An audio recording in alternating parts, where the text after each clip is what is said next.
Imagine you're in a business meeting or at dinner with friends. Someone makes a comment about you, perhaps a sincere compliment or a harmless joke. Suddenly you feel that stinging heat rising up your neck, invading your cheeks and finally setting your ears on fire. Within seconds, you've become a human stoplight. You try to hide it, but the more you think about it, the redder you get. Someone points it out. Look, they're turning red. And all you want is for the earth to open up and swallow you whole. Does this sound familiar? For many, blushing is a constant source of frustration and shame. We feel it as a betrayal by our own bodies, a leak of information that tells the world exactly how we feel, when we'd rather appear unshakable. We often think it's a sign of insecurity, a lack of character, or immaturity. But today I want to give you a completely different perspective. Blushing is not a system error. In fact, Charles Darwin called it the most human of all expressions. Today we're going to discover why your body does this, what it actually says about your personality, and how you can stop seeing your red cheeks as a weakness and start understanding them for what they truly are, a mechanism of biological honesty. Reframing. Your skin is an open book, and that's a good thing. The first thing we must understand is that blushing is the only emotional response that is strictly human. No other animal blushes. From an evolutionary psychology standpoint, blushing isn't a flaw.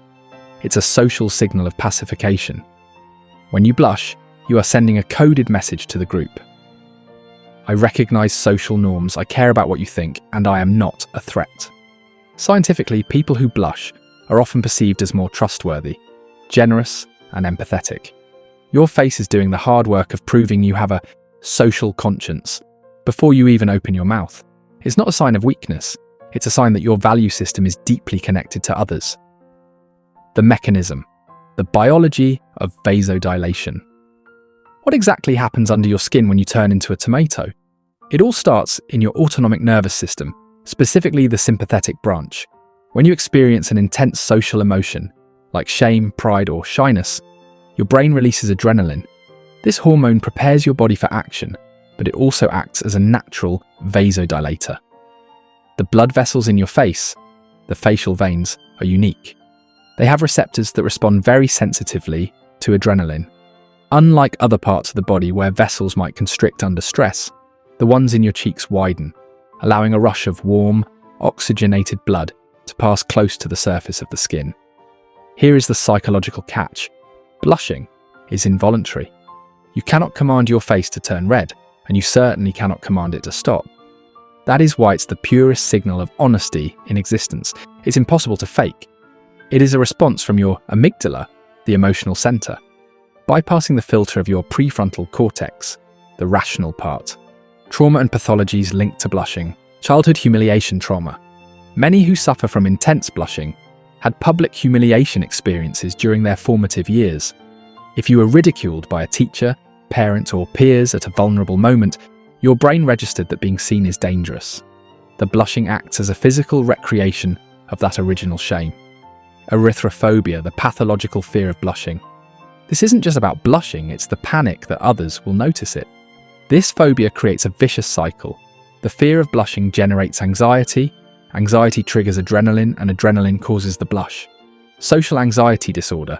Blushing is a cardinal physical symptom of SAD. In this case, the person feels that the blush is visible proof of their supposed social incompetence, or a sign that they will be judged negatively. Body dysmorphic disorder. Focus on skin. Some perceive their redness as much more dramatic, deforming, or evident than it truly is, centering their entire self-worth on the colour of their cheeks. Insecure ambivalent attachment style. Those raised by unpredictable caregivers often develop hypervigilance toward others' reactions. Blushing is the result of a nervous system constantly scanning to see if it is being accepted or rejected. Practical strategies. How to manage the heat. Tool 1. The paradoxical exposure effect. The greatest enemy of blushing is the fear of it. When you try to suppress it, you generate more anxiety. Practical tip. Instead of hiding it, name it.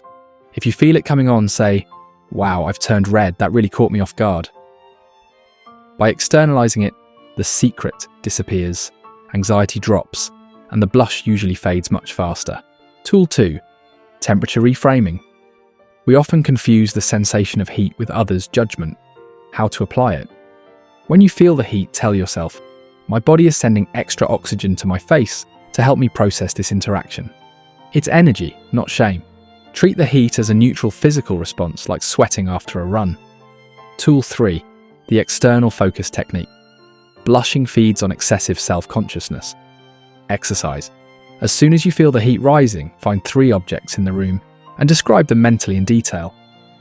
That chair is dark wood, has a green cushion, and a slightly worn leg. Moving your focus from inside to outside interrupts the anxiety feedback loop. Psychological support. The beauty of transparency. Living with your emotions on full display is an act of courage. In a world that demands we be cynical and distant, your body refuses to lie. Your flushed cheeks are proof that you are alive and that you care. If you feel your blushing is linked to painful memories or is preventing you from living fully, remember that healing the root cause, the trauma, often soothes the symptom. Don't apologize for your sensitivity. It's the most authentic bridge you have to others. Does this happen to you? In what situations does your stoplight activate most often? Tell me your story in the comments. Remember, your vulnerability is not a flaw, it's your greatest superpower of connection. See you in the next video.